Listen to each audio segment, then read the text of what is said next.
Hi, this is Becky Diamond with Lighthouse PBC, shining light and bringing hope.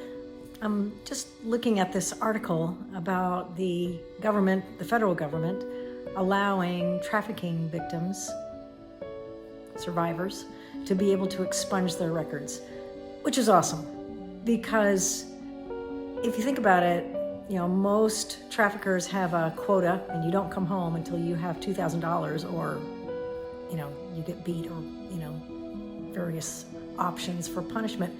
And so what would I do to avoid getting beat?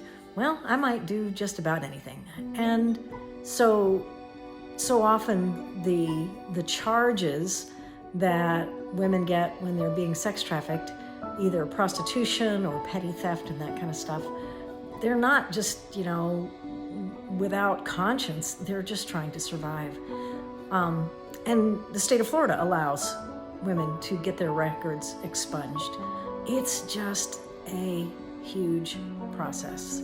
There's a woman now that's been in the works for, I think, almost a year and a half. And it's just paperwork that has to be filed, and all the T's have to be crossed and the I's have to be dotted.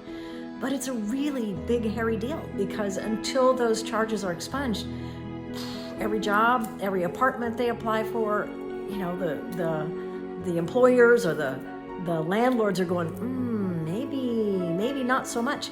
And so it makes their lives, it's hard enough to move past the trauma. It's hard enough to do that kind of work, which is hot, heavy, and dirty work in terms of mental health and pushing past that, those memories, those experiences.